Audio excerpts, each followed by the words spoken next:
أعوذ بالله من الشيطان الرجيم بسم الله الرحمن الرحيم إنا نحن نزلنا عليك القرآن تنزيلا فاصبر لحكم ربك ولا تطع منهم آثما أو كفورا واذكر اسم ربك بكرة وأصيلا ومن الليل فاسجد له وسبحه ليلا طويلا إن هؤلاء يحبون العاجلة ويذرون وراءهم يوما ثقيلا نحن خلقناهم وشددنا أسرهم وإذا شئنا بدلنا أمثالهم تبديلا إن هذه تذكرة فمن شاء اتخذ إلى ربه سبيلا وما تشاءون إلا أن يشاء الله إن الله كان عليما حكيما يدخل من يشاء في رحمته والظالمين أعد لهم عذابا أليما. صدق الله العظيم. الحمد لله رب العالمين والصلاة والسلام على سيد المرسلين وعلى آله وأصحابه أجمعين أما بعد. سورۃ الدہر کے دوسرے رکوع کی یہ 8 آیتیں ہیں جن کی ابھی آپ کے سامنے تلاوت کی گئی. ان آیتوں کا سلسلہ شروع ہو رہا ہے آیت نمبر 23 سے اور یہ سلسلہ ختم ہوا آیت نمبر 31 پر. سورۃ الدہر جس کی کچھ وضاحت آپ کی خدمت میں پچھلے اتوار رکھی جا چکی اور جس کا دوسرا نام سورۃ الانسان بھی ہے.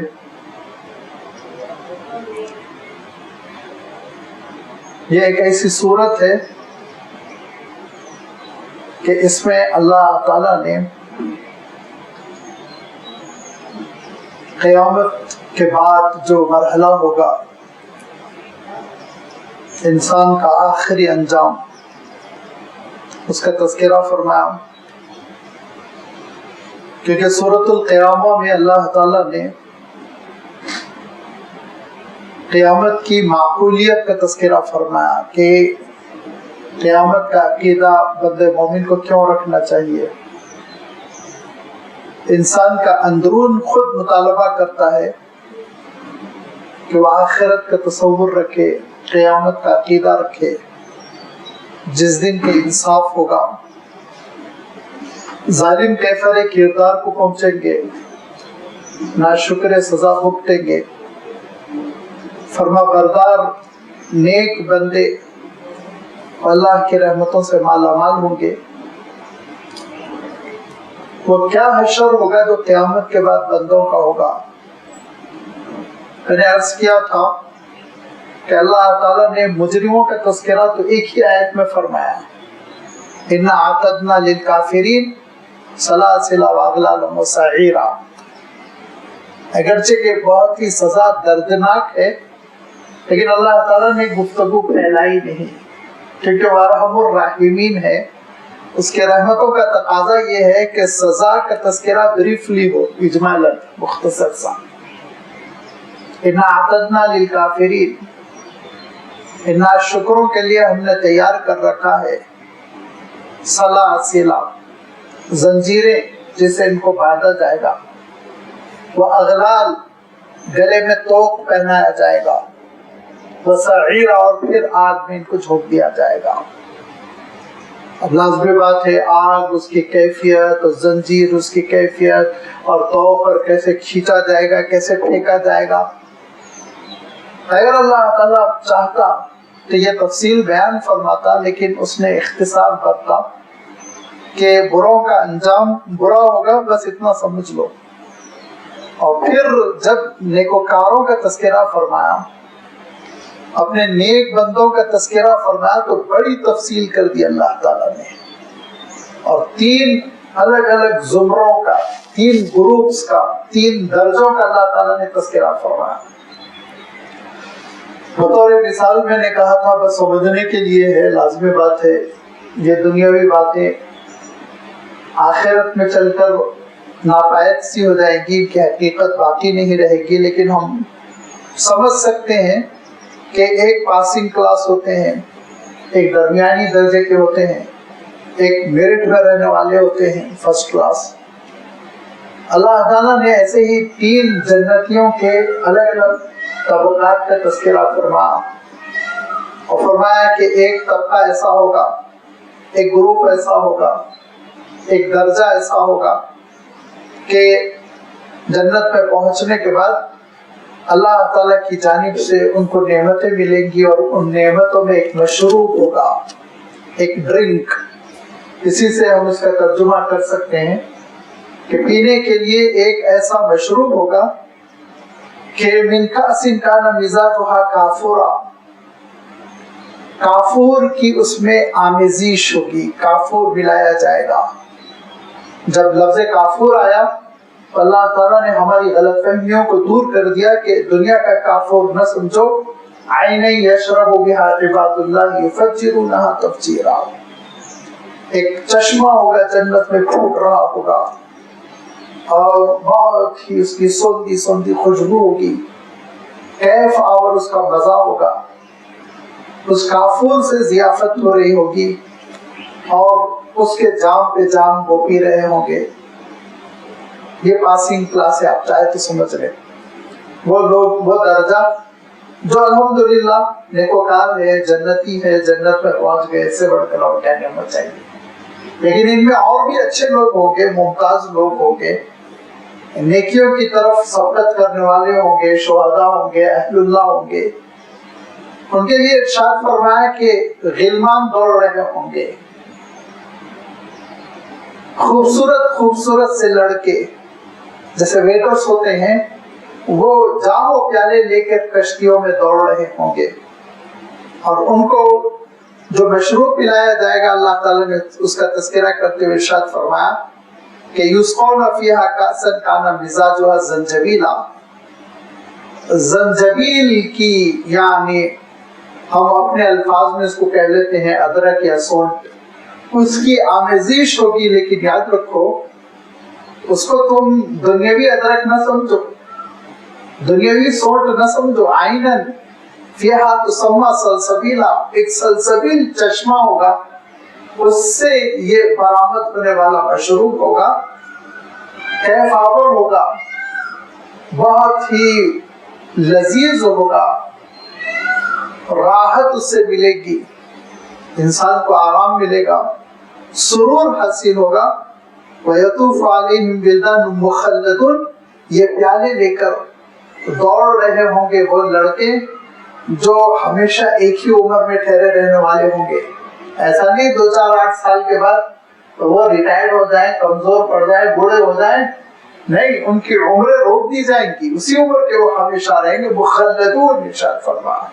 اور اتنے خوبصورت، اتنے خوبصورت، وَإِذَا رَأَيْتَهُمْ حَسِبْتَهُمْ لُؤْلُؤًا مَّنثُورًا، ان کو دیکھو گے تو ایسا لگے گا جیسے کسی نے موتی بھی کھیر دیے ہیں، اتنے خوبصورت سے وہ لڑکے ہوں گے جو جنتی لوگوں کی خدمت میں لگا دیے جائیں گے۔ یہ ذرا اعلیٰ درجے کے ہوں گے، لیکن میں نے عرض کیا تھا کہ ایک اور درجہ ہے، وہ بہت وی آئی پیز کا درجہ ہے، ایک اور بہت ہی اونچی کلاس کے لوگ ہیں، ہائی کلاس کے، کلاس قسم کی، جس کو ہم اردو میں کہتے ہیں، کہ ان کا عالم یہ ہو رہا ہوگا وَسَقَاهُمْ رَبُّهُمْ شَرَابًا طَهُورًا، رب خود ان کو شراب طہور پلا رہا ہوگا، اور رب کی جانب سے ان کی ضیافت ہو رہی ہوگی، اللہ تعالیٰ ان کا خیر مقدم کر رہا ہوگا۔ سوچئے وہ کتنے اعزاز والے بندے ہوں گے، اور ان کا کیا مقام ہوگا، اللہ تعالیٰ ان کو کس مقام پر فائز کرے گا۔ یہ ہے وہ جنتیوں کے درجے۔ لازمی بات ہے اعمال کے اعتبار سے بندے مختلف ہوتے ہیں، اور ایمان کے اعتبار سے بھی مختلف ہوتے ہیں، یقین کی کیفیتیں الگ الگ ہوتی ہیں، لہذا جنت میں اللہ تعالیٰ کی نعمتیں بھی الگ الگ ہوں گی۔ لیکن لازمی بات ہے اللہ کے رسول صلی اللہ علیہ وسلم فرماتے تھے کہ ایک چھڑی بھر کی، ایک کوڑے بھر کی جگہ اگر تم کو جنت میں مل جائے تو دنیا اور دنیا میں جتنی نعمتیں ان سب سے کہیں بہتر ہے۔ اس حدیث کے دو ترجمے کیے گئے۔ ایک ترجمہ تو یہ ہے کہ جانوروں کو ہانکنے کے لیے، اب بھی کبھی کبھار آپ نے بیل گاڑی وغیرہ پہ دیکھ لیا ہوگا کہ ہانکنے کے لیے ہاتھ میں ایک چھوٹی سی چھڑی اور اس میں ایک ڈوری لگی ہوتی، کوڑا، تو یعنی 2-3 گز کا وہ ہوتا ہے۔ اتنی جگہ بھی کسی کو جنت میں مل جائے تو دنیا اور دنیا کی ساری نعمتوں سے وہ بہتر ہے، آپ صلی اللہ علیہ وسلم ارشاد فرماتے ہیں۔ دوسرا ترجمہ یہ کیا گیا کہ عرب جب سفر کیا کرتے تھے اور اعلان ہوتا تھا کہ یہاں پہ ہم کو رکنا ہے، منزل کرنا ہے، پڑاؤ ڈالنا ہے، جانوروں کو روک لو، یہیں پہ ہم خیمے لگائیں گے، رات گزاریں گے، اس کے بعد آگے بڑھیں گے، تو اپنی اپنی جگہ ریزرو کرنے کے لیے وہ قافلے کے مسافر، اس قافلے کے ممبرز کیا کرتے تھے، اپنے اپنے ہاتھ میں جو چھڑیاں ہوتی تھی جانور ہانکنے کی، وہ پھینک دیا کرتے تھے، ڈال دیا کرتے تھے، یہ میری جگہ ہے، میں اس کو ریزرو کر لیا ہوں۔ اس ٹائپ کی چیز ہم نے بچپن میں دیکھی، جب اسٹیشن پہ ٹرینیں آتی تھی تو لوگ اپنی اپنی دستیاں ڈال دیتے تھے سیٹ بک کرنے کے لیے۔ تو یہ اس طرح سے اس کا ترجمہ یہ بھی کیا گیا کہ وہ جگہ جو تم ریزرو کرتے ہو دنیا میں، کوڑا ڈال کر، چھڑی ڈال کر، تو وہ کوڑے بھر کی جگہ اگر تم کو جنت میں اتنی سی 8-10 گز کی جگہ بھی مل جائے تو یہ جو گلوب ہے اور اس گلوب میں جتنی نعمتیں ان سے بہت بہتر ہے، وہ بہت بہتر ہے، وہ ہے جنت کی نعمت۔ تو جنت میں داخل ہو جانا ہی بہت بڑی کامیابی ہے، اور اسی کو اللہ تعالیٰ نے الفوز الکبیر، الفوز المبین سے تعبیر فرمایا۔ اور اس کے بعد پھر ماشاءاللہ درجات ہوں گے، لازمی بات ہے، اعمال کے اعتبار سے ہوں گے۔ یہ اللہ تعالیٰ کا دین ہے، یہ احکام ہے، یہ بندوں کو دیے جا رہے ہیں اللہ کے رسول صلی اللہ علیہ وسلم کے ذریعے سے، تاکہ لوگ اس راستے پر چل پڑے، خیر کے راستے پر، کامیابی کے راستے پر، بھلائی کے راستے پر، جس کا انجام جنت ہے، جس کی منزل وہ اللہ تعالیٰ کی نعمتیں ہیں۔ لیکن یہ اللہ تعالیٰ کا جب کلام نازل ہو رہا تھا تو طرح طرح کی مخالفتیں، اور میں عرض کر چکا ہوں کہ سورۃ الدہر یا سورۃ الانسان جس نام سے بھی آپ موسوم کریں، یہ وہ سورت ہے جو ابتدائی دور میں اللہ کے رسول صلی اللہ علیہ وسلم پر نازل ہوئی ہے۔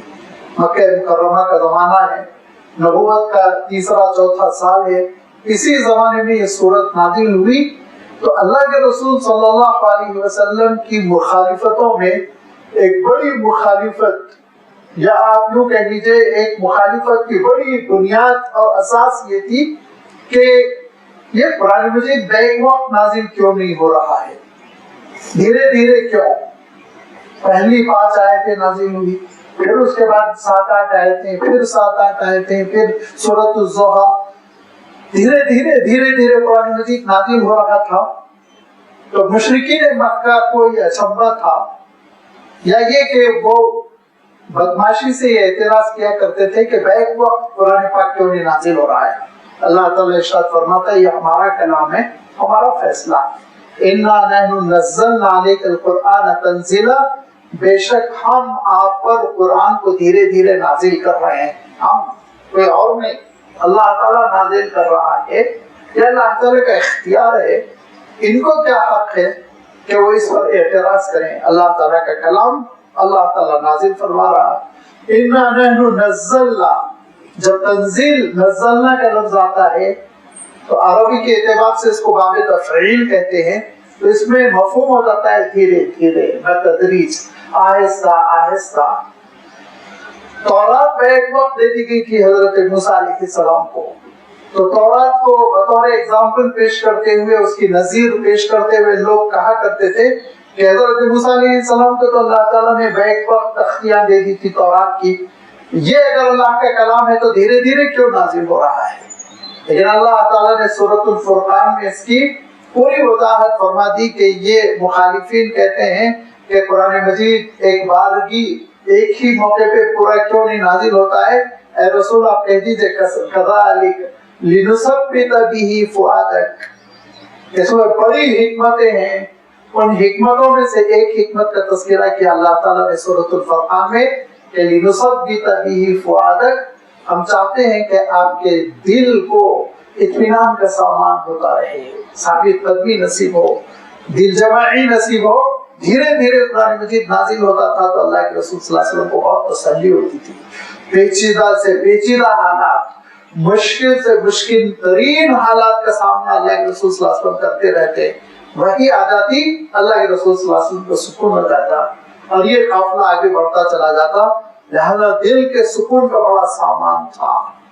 اور نمبر 2، آپ دیکھیں گے کہ قرآن مجید جو دھیرے دھیرے نازل ہوا اس سے صحابہ کی بڑی تربیت ہو گئی، ان کو حفظ بھی کرا دیا گیا، یاد بھی کرا دیا گیا، اور پھر ان کی تربیت بھی کر دی گئی، اور پھر جو شریعت مل رہی تھی وہ شریعت کے احکام بھی دھیرے دھیرے ملتے چلے گئے۔ پہلے نماز کا حکم ملا، اس پر امت تیار ہو گئی، زکوٰۃ کا حکم آیا، اس پر امت تیار ہو گئی، مدینہ منورہ ہجرت ہو گئی، اور سن 2 ہجری میں ہجرت کے دوسرے سال روزے کا حکم آ گیا۔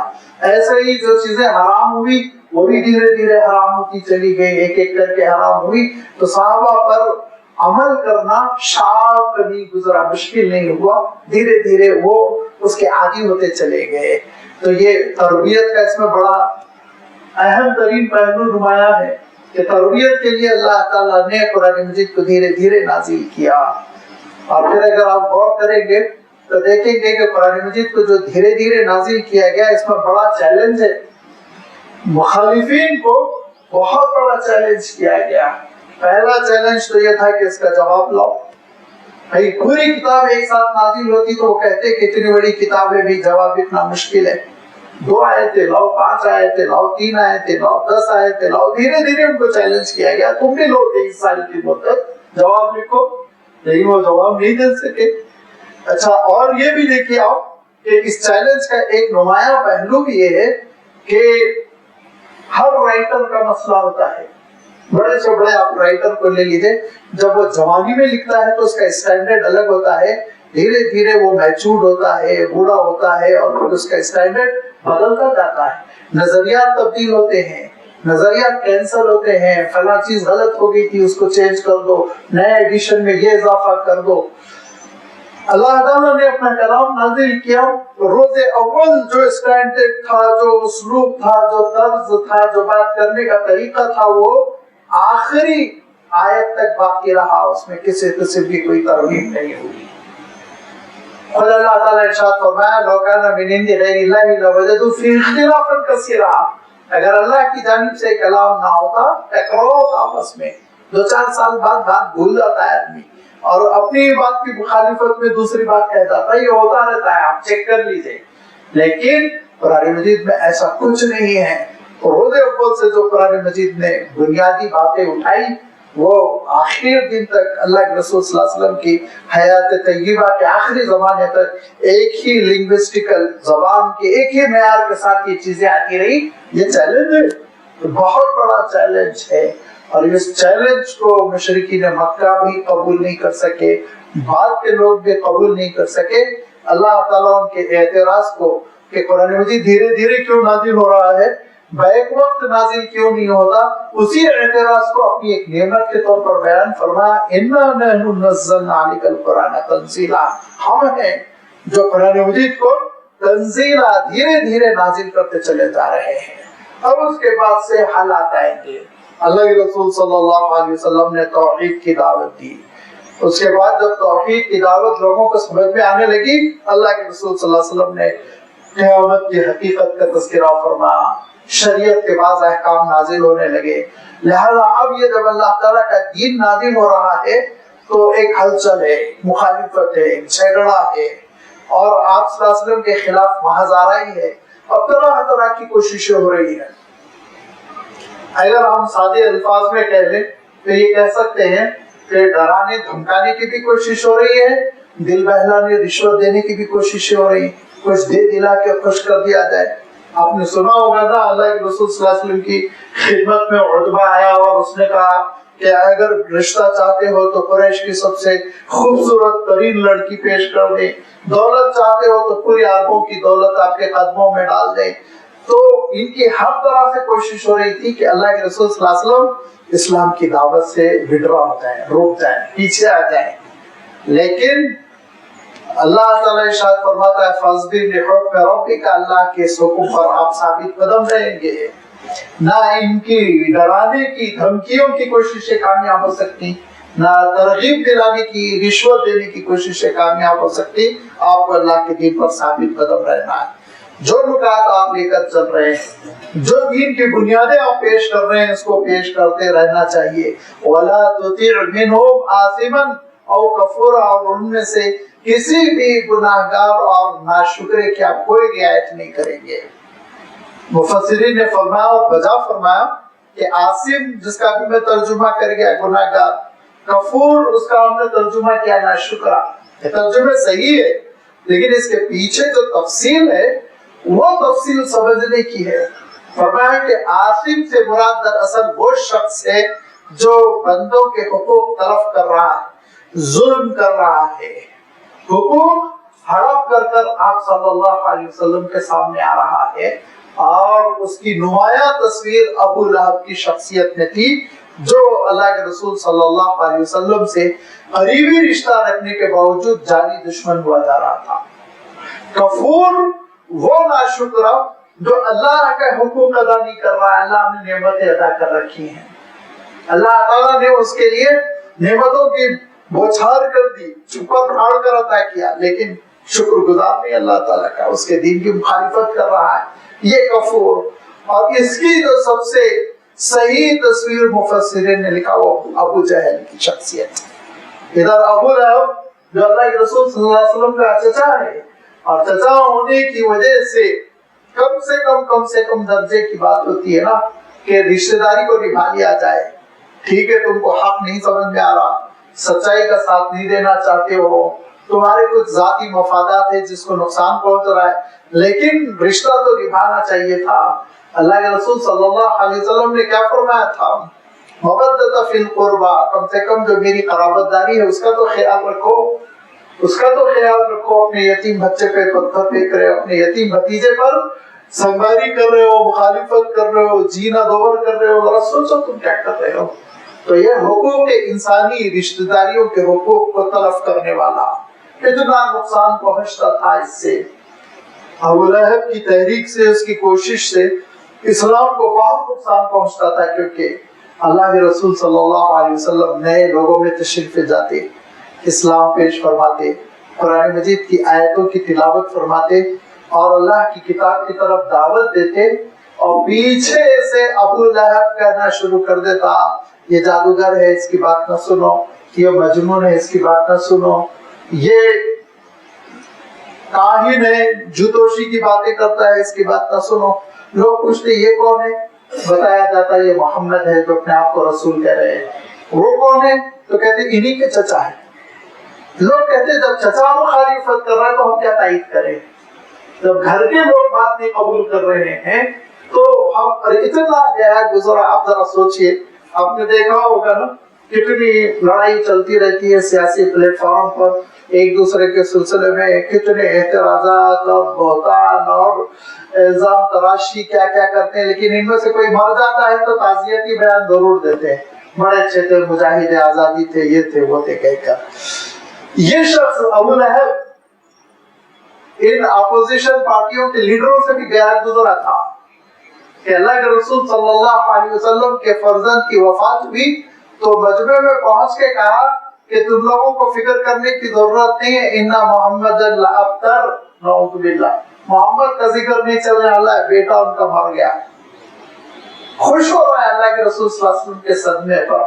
یہ جو انسانیت کی گری ہوئی شیطانیت کی ایک فطرت ہوتی وہ پیش کر رہا تھا ابو لہب. یہ وہ ابو لہب ہے جو نمائندگی کرتا ہے حقوق کو تلف کرنے کی، حقوق ہڑپ کر جانے کی، رشتہ داریوں کو پامال کر دینا، ہمدردیاں ختم کر دینا، انسانی اخوت کو پامال کر دینا. یہ اس کی نمائندگی کرتا ہوا چہرہ ہے. دوسرا چہرہ کفور کا ہے. تو پہلا چہرہ تو آثم کا ہو گیا، آثمن گناہگار جس کا ہم نے ترجمہ کیا. کفور ناشکرے کا جو ترجمہ اور اس کی جو شخصیت نمائندگی کرتی ہے وہ ابو جہل کی.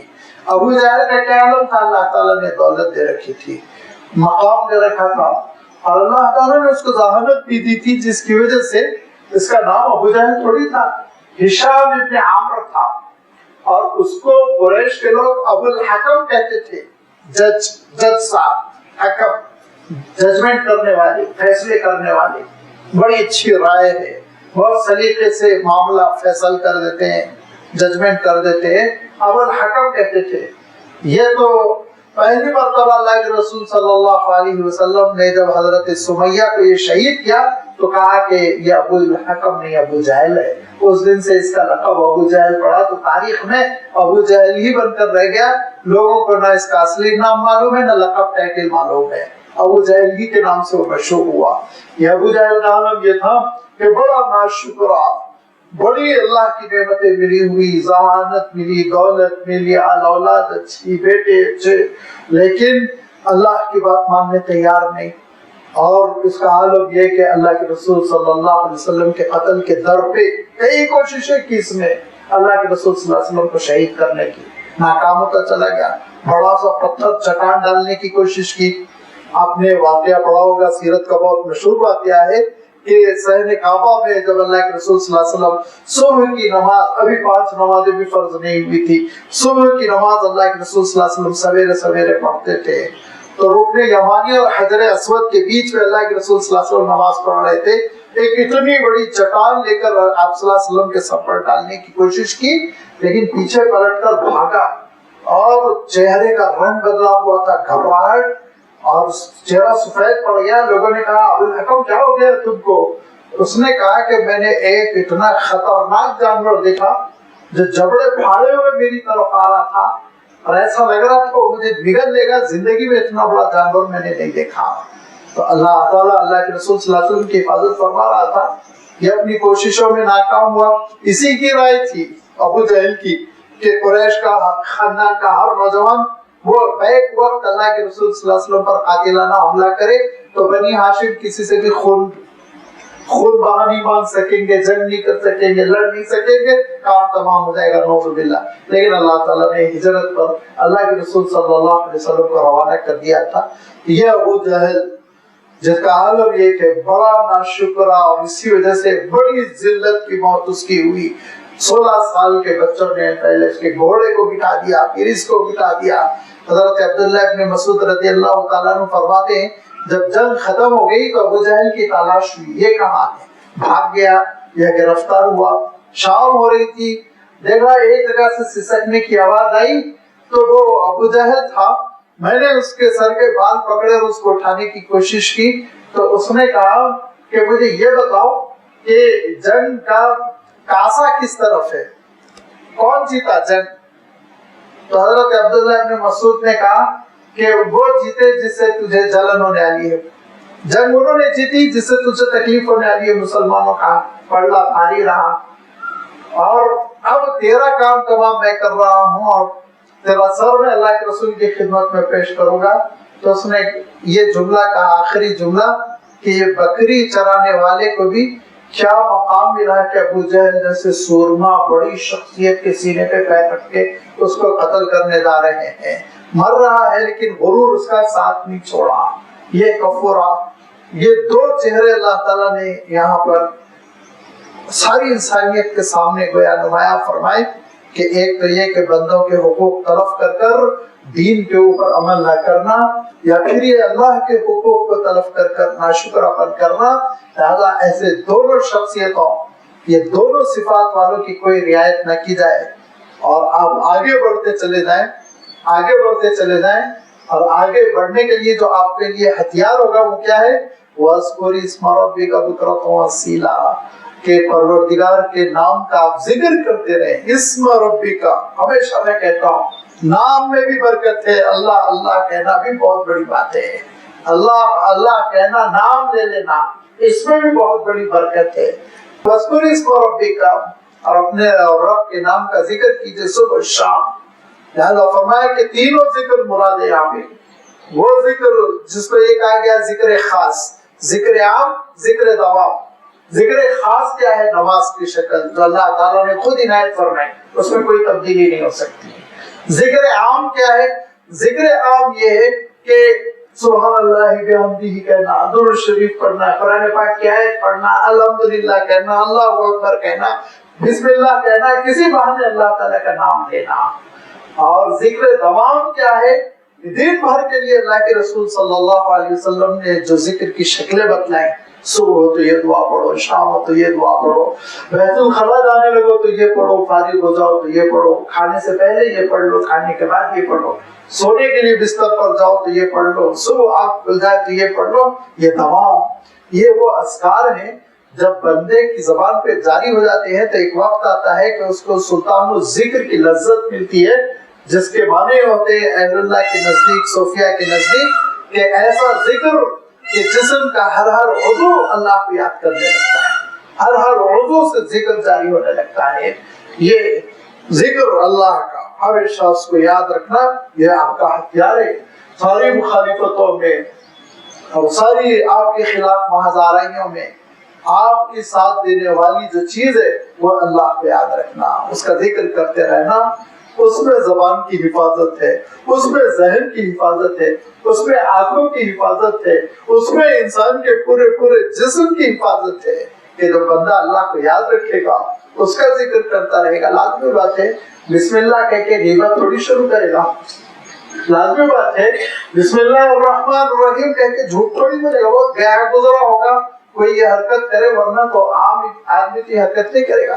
لہٰذا جب ذکر کی لذت مل جائے گی تو زبان کی حفاظت، نگاہوں کی حفاظت، بہت بڑی نعمت ہے یہ مل جائے کہ ہمیشہ اللہ تعالیٰ کو یاد کرنا، ذکر کرتے رہنا۔ اس سے پہلے بھی میں کہہ چکا ہوں اور پھر اس لیے کہوں گا کہ اللہ تعالیٰ نے قرآن مجید میں بار بار کہا، کیا کہا اللہ تعالیٰ نے؟ وَاذْكُرُوا اللَّهَ كَثِيرًا۔ اللہ تعالیٰ کی من جملہ جتنی آیتیں قرآن مجید میں آئی ہیں ان میں کہیں کثرت کا لفظ نہیں آیا، آیا ہے صلو کثیرا، کہیں آیا ہے، کہیں آیا ہے کہ تصدقوا کثیرا، کہیں نہیں۔ اگر آیا ہے تو صرف ذکر کے ساتھ، کثرت سے نماز پڑھو، کثرت سے حج کرو، کہیں نہیں، کثرت سے اللہ کا ذکر کرو، ہر جگہ ہے۔ وَاذْكُرُوا اللَّهَ كَثِيرًا لَعَلَّكُمْ تُفْلِحُونَ، بکثرت، گننے کی ضرورت نہیں، لیمٹس کی ضرورت نہیں۔ ٹھیک ہے ہاتھ میں تسبیح رکھی جاتی ہے اور اس کو ہمارے استاد مولانا سید ابو الحسن علی ندوی رحمۃ اللہ علیہ فرماتے تھے کہ مذکرہ ہے، آپ کو یاد دلاتی ہے کہ اللہ کا ذکر، اس سے زیادہ کچھ نہیں۔ یاد رکھو اللہ کو یاد کرنا، بولتے رہنا، اس کی تعریف کرتے رہنا، کام کاج کرتے ہوئے، گاڑی چلاتے ہوئے، اٹھتے ہوئے، بیٹھتے ہوئے، بات چیت کے آغاز میں، بات چیت کے اختتام پر ہمیشہ اللہ تعالیٰ کا ذکر رہنا چاہیے۔ مجلس لمبی ہو گئی، ختم ہو رہی ہے، اللہ کے رسول صلی اللہ علیہ وسلم نے ارشاد فرمایا سبحان اللہ بحمدہ و سبحان اللہ العظیم کہو گے تو مجلس میں جتنی غلطیاں ہوں گی سب اللہ تعالیٰ معاف فرما دے گا، غلط سلط جو بول گئے، غیبتیں جو ہو گئی، سب اللہ تعالیٰ معاف کر دے گا۔ یہ وہ نسخے ہیں جس کی وجہ سے انسان کو بڑی نعمت ملتی ہے۔ میں سے پہلے بھی حدیث کوٹ کر چکا ہوں کہ معراج کے موقع پہ اللہ کے رسول صلی اللہ علیہ وسلم سے حضرت ابراہیم علیہ السلام نے فرمایا کہ اے محمد صلی اللہ علیہ وسلم آپ اپنی امت کو بتا دیجئے جنت بہت لمبی چوڑی ہے، بہت لمبی چوڑی ہے، تم کو حد نگاہ جنت ملے گی، لیکن فرمایا ابھی یہ میدان ہے، ابھی بے آب و گیا میدان ہے، اس کے درخت اور پودے سبحان اللہ بحمدہ ہی ہے، جتنا تم سبحان اللہ بحمدہ کہو گے اتنے درخت لگتے چلے جائیں گے، لگتے چلے جائیں گے، بعد میں تبدیل ہو جائے گی۔ لہذا اللہ تعالیٰ کے ذکر کا اہتمام کرنا، اور اتنی اہم چیز ہے کہ اللہ کے رسول صلی اللہ علیہ وسلم سے اللہ تعالیٰ فرما رہا ہے کہ نبوت کا مشن انجام دینے کے لیے جو چیز معاون بنے گی وہ اللہ کا ذکر ہے۔ وَاذْكُرْ اسْمَ رَبِّكَ بُكْرَةً وَأَصِيلًا، بکرتن صبح کو کہتے ہیں، آصیل شام کو کہتے ہیں۔ صبح شام جب ہم کہتے ہیں تو 24 گھنٹے مراد ہوتے ہیں، دن بھر کرو یہ کام۔ وَمِنَ اللَّيْلِ، اور رات میں فَاسْجُدْ لَهُ، اللہ کے لیے سجدے کیجئے۔ وَسَبِّحْهُ لَيْلًا طَوِيلًا، ابھی گزر چکا ہے سورۃ المزمل میں، وَبِاللَّيْلِ إِلَّا قَلِيلًا نِصْفَهُ أَوِ انقُصْ مِنْهُ أَوْ زِدْ عَلَيْهِ وَرَتِّلِ الْقُرْآنَ تَرْتِيلًا، کہ آدھی رات آپ اللہ کو یاد کیجئے، کچھ کم کر لیجئے آدھی رات میں، کچھ اضافہ کر لیجئے، لیکن رات کا بڑا حصہ اے رسول آپ اللہ کو یاد کیجئے۔ اللہ کے رسول صلی اللہ علیہ وسلم کی تہجد وہ 6 گھنٹے 5 گھنٹے کی ہوتی تھی۔ آخری درجے کی بات یہ کہ اللہ کے رسول صلی اللہ علیہ وسلم کی جو سنت ہے 8 رکعت کی تہجد میں ادا کرنے کی، وہ ہم اپنی مقدار میں بچا لائیں جتنا ہو سکتا۔ اللہ کے رسول صلی اللہ علیہ وسلم فرماتے تھے جو رات میں اٹھے اور 10 آیتیں ہی پڑھ کر نماز پڑھ لے تو غافلوں میں اللہ تعالیٰ اس کا نام نہیں لکھتا، لیکن ارشاد فرمایا جو 100 آیتیں پڑھ لیتا ہے تو پھر اللہ تعالیٰ اس کا نام قانتین میں لکھ دیتا ہے، قیام اللیل کرنے والے، رات میں کھڑے ہو کر اپنے مولا کو یاد کرنے والے۔ لہذا کم سے کم اہتمام ہونا چاہیے 8 رکعتوں کا۔ اللہ کے رسول صلی اللہ علیہ وسلم کو تو یہ ایسا حکم تھا، وہ فرض کبھی نہیں چھوڑتے تھے اللہ کے رسول صلی اللہ علیہ وسلم۔ لیکن لوگوں کا عالم کیا ہے؟ ان هؤلاء يحبون العاجلة ويذرون وراءهم يوما ثقيلا۔ ان لوگوں کا عالم یہ ہے، نقدی کو پسند کرتے ہیں، انسان کی سب سے بڑی مجبوری سامنے جو ہے وہ اس پہ ہاتھ مارتا ہے، مستقبل میں کیا ہونے والا ہے اس پر کم غور کرتا ہے۔ لیکن یہ بات میں آپ کی خدمت میں رکھ چکا ہوں کہ جتنا ذہین انسان ہوتا ہے نا اتنی دور کی سوچتا ہے۔ ایک بیچارہ متوسط ذہن کا ہے، سیدھا سادہ دیہاتی، تو وہ بس سال بھر کا سوچ لیا، اللہ اللہ لگا لیا۔ لیکن اس سے ذرا زیادہ ذہین ہے، اس نے تعلیم بھی حاصل کی، 20 سال بعد 30 سال بعد ریٹائرمنٹ کی تیاری کر لی، اور بہت ذہین ہے، وہ بچوں کا بھی سوچتا ہے، اپنی سیکنڈ جنریشن کے بارے میں بھی سوچتا ہے کہ ان کو کیسے ترقی دلائی جائے، اور وہ تو بہت ہی دانا و بینا سنجیدہ ذہین آدمی ہوتا ہے جو موت کے بعد کا بھی سوچتا ہے، معمولی آدمی نہیں ہوتا ہے۔ کیس فرمایا اس کو اللہ کے رسول صلی اللہ علیہ وسلم نے، ذہین ترین ہوتا ہے وہ جو موت کے بعد کا سوچ کر اس کی تیاری شروع کر دیتا ہے۔ لہذا ان نادانوں کا عالم یہ ہے، نقدی پہ گرتے ہیں، یحبون العاجلۃ، پسند کرتے ہیں عاجل کو، جو سامنے اجلت کے ساتھ جو چیز ملنے والی ہے، وَيَذَرُونَ وَرَاءَهُمْ يَوْمًا ثَقِيلًا، پس پشت ڈال دیتے ہیں، چھوڑ دیتے ہیں اپنے پیچھے سخت دن کو، قیامت کے دن کو، شدت والے دن کو، ثقیل دن، بڑا وزنی ہوگا وہ دن، کاٹے نہیں کٹے گا اگر نیکیاں نہ ہو، اعمال نیک نہ ہو تو پھر اس کی ایک ایک گھڑی وہ نہیں ٹلے گی۔ لہذا وہ ثقیل دن کو پس پشت ڈال کے فراموش کر کر زندگی بسر کرتے ہیں، اور یہ سمجھتے ہیں کہ مر گئے، ختم ہو گیا قصہ، دوبارہ کیسے اللہ تعالیٰ اٹھائے گا، یا ہڈیوں کو کیسے جمع کرے گا، ہڈیوں پہ گوشت کہاں سے آئے گا، نحن خلقناہم، ہم نے تم کو پیدا کیا، ان انسانوں کو ہم نے پیدا کیا، ہم نے ان کو پیدا کیا، کیسے پیدا کیا، وشددنا اسرہم، ان کے جوڑوں کو مضبوط کر دیا۔ کیا عالم ہے کہ اس میں موومنٹ بھی ہے، اس میں طاقت بھی ہے۔ اب ایک ایک انگلی کا پور، ہاتھ کے جوڑ، پیر کے جوڑ، گھٹنے میں تھوڑا سا اگر فلیکسیبلٹی کم ہو جاتی ہے، جینا دوبر ہو جاتا ہے، اٹھنا بیٹھنا مشکل ہو جاتا ہے، لاکھوں روپے دے دے کے لوگ سرجری کرا دے، نقلی گھٹنے ڈلا کر کہتے ہیں کہ اوریجنل کی بات نہیں آئی ہے، اوریجنل تو اوریجنل تھا۔ یہ اللہ تعالیٰ نے جو پور ٹھیک کیا، شددنا اسرہم، ایک ایک جوڑ کو جو اس نے مضبوط کیا، کس نے کیا؟ ہم نے کیا ہے۔ ہم نے تم کو گوشت و پوست دیا، ہم نے تم کو ہڈی دی، ہم نے تم کو روحیں دیے، ہم نے تم کو اعضاء دیے، سب کچھ ہم نے دیا۔ تو وَإِذَا شِئْنَا بَدَّلْنَا أَمْثَالَهُمْ تَبْدِيلًا، پھر آخرت کے دن اس کو تبدیل کر کے ایک نیا جسم کیوں نہیں دے سکتے ہیں؟ قادر ہے، ہم تبدیل کرنے پر قادر ہیں، نیا وجود دینے پر قادر ہیں۔ پہلا وجود جب دیا اس نے آدم سے موجود کر دیا، کچھ نہیں تھے۔ خلق علی الانسان حین من الدہر سے آغاز ہوا اس صورت کا، تم کچھ نہیں تھے، ہم نے وجود دے دیا۔ دوبارہ ہم کیوں وجود نہیں دے سکتے؟ تم تو ہو ذروں کی شکل میں، بکھرے ہوئے ہو کیڑوں کے پیٹ میں، سمندر کی تہ میں، آگ کی راک کی شکل میں، کہیں نہ کہیں تو ہو۔ دوبارہ ہم تم کو وجود دے دیں گے۔ اِنَّ هَذِهِ تَذْکِرَۃٌ، یہ نوٹس ہے، نصیحت کا سامان ہے، یاد دہانی ہے۔ اب اللہ تعالیٰ یاد دہانی کرا رہا ہے، سمجھا رہا ہے۔ فَمَنْ شَاءَ اتَّخَذَ إِلَىٰ رَبِّهِ سَبِيلًا، اختیار دے دیا اللہ تعالیٰ نے۔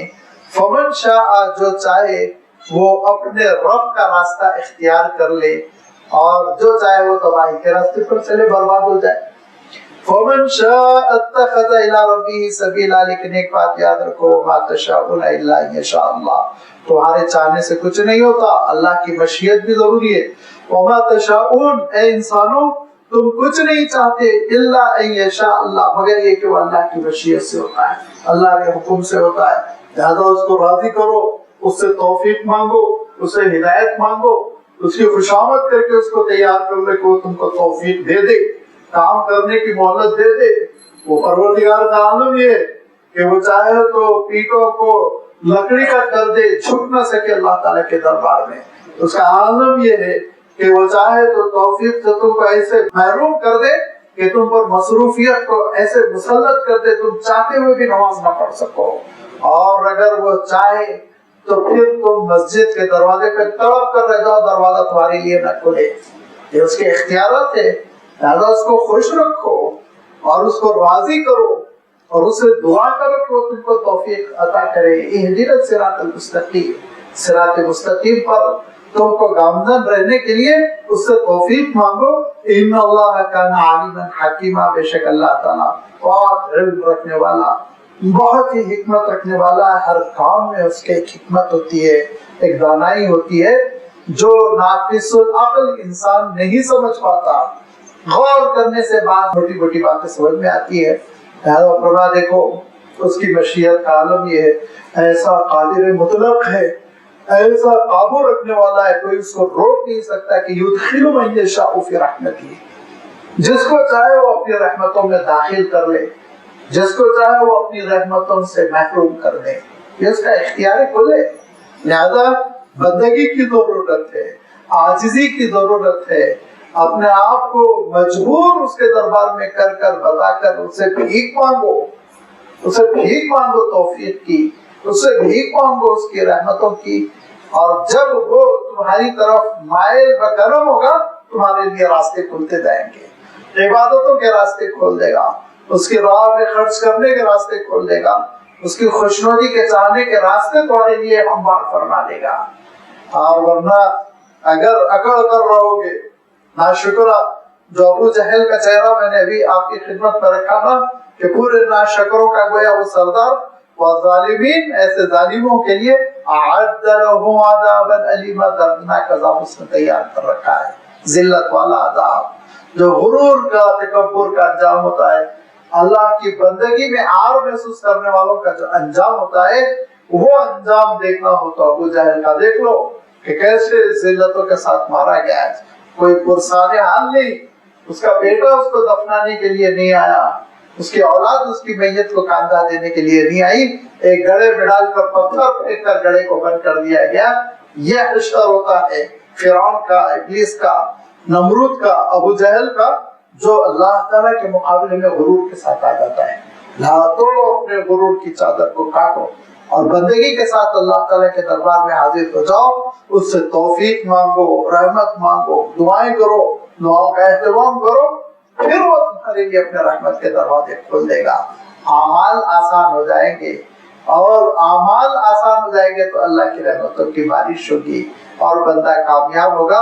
اور پھر آگے اللہ تعالیٰ نے قیامت ہی کی حقیقت کو سورۃ المرسلات میں اور زیادہ کھل کر بیان فرمایا، انشاءاللہ اس کی وضاحت آئندہ اتوار آپ کی خدمت میں رکھی جائے گی۔ وآخر دعوانا ان الحمد للہ رب العالمین۔